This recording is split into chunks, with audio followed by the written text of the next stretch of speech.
রমজান মাস উপলক্ষে মগরাহাট পশ্চিম বিধানসভার উস্তি থানার হরিহরপুর অঞ্চলের প্রাথমিক বিদ্যালয় প্রাঙ্গণে প্রায় 120 জন অসচ্ছল পরিবারগুলোর মাঝে খাদ্যসামগ্রী, ইফতার ও ঈদ উপহার হিসেবে রমজানের তোহফা বা বিশেষ উপহার বিতরণ কার্যক্রম সামাজিক সংগঠন বঙ্গীয় সংখ্যালঘু পরিষদের ব্যক্তিগত উদ্যোগে পরিচালিত হলো। এই কার্যক্রমের লক্ষ্য হলো অসহায় মানুষের মাঝে খাবার পৌঁছে দিয়ে তাদের মুখে হাসি ফোটানো এবং সম্মান বজায় রেখে সাহায্য করা। বঙ্গীয় সংখ্যালঘু পরিষদের কার্যকরী সভাপতি আব্দুর রুফ পাটুলি জানান, বঙ্গীয় সংখ্যালঘু পরিষদের পক্ষ থেকে প্রতি বছরের মতো এবছরও আমরা গরিব, দুস্থ ও অসহায় মহিলা এবং লোকেদের আমরা তোহফায় রমজান এবং ঈদ অর্থাৎ রমজানের কিছু সামগ্রী এবং ঈদের কিছু সামগ্রী আমরা বিতরণ করেছি এবং এটা আমাদের চলে আসছে।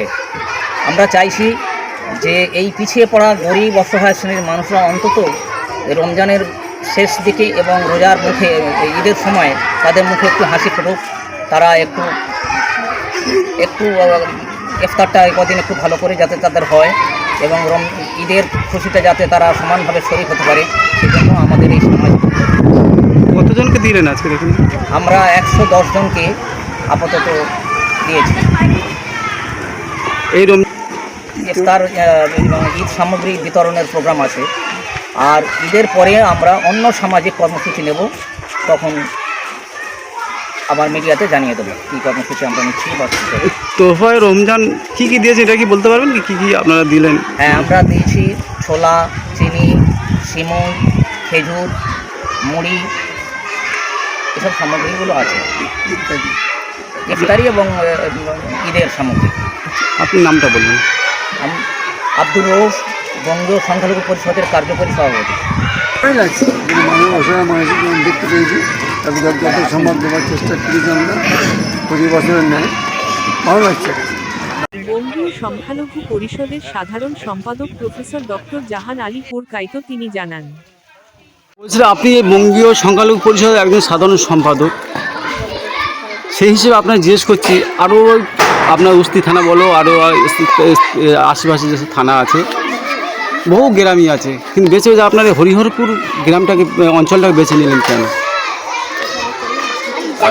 আসলে আমাদের এই খয়রাতির কাজ, এটা আমাদের অ্যানুয়াল রুটিন কাজ। আমরা গত বছর সংগ্রামপুর, টেকমাইয়া সহ বিস্তীর্ণ এলাকায় আমরা এই তোহফায় রমজান বিতরণ করেছি।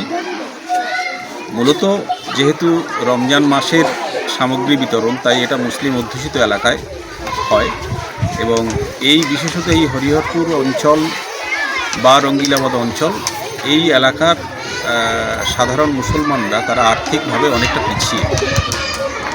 বেশিরভাগ ক্ষেত্রে দেখা যায় যে তারা ইফতার সামগ্রী বা খাদ্য সামগ্রী তারা সঠিকভাবে প্রয়োজন মতো তারা ক্রয় করতে পারে না। স্বাভাবিকভাবেই আমরা এই এলাকাটা বেছে নিয়েছি এবছর। আবার আমরা এবছর ঠিক করে নিয়েছি যে ক্যানিং, বাসন্তী অঞ্চলে আমরা পরবর্তী বছরের রমজান তোহফা কর্মসূচি আমরা এভাবেই এলাকার আর্থিক অবস্থা বুঝেই আমাদের এই কর্মসূচির জায়গা নির্ধারণ করা। আপনার নামটা বলুন। আমি ডক্টর জাহান আলী পুরকাইত, সাধারণ সম্পাদক, বঙ্গীয় সংখ্যালঘু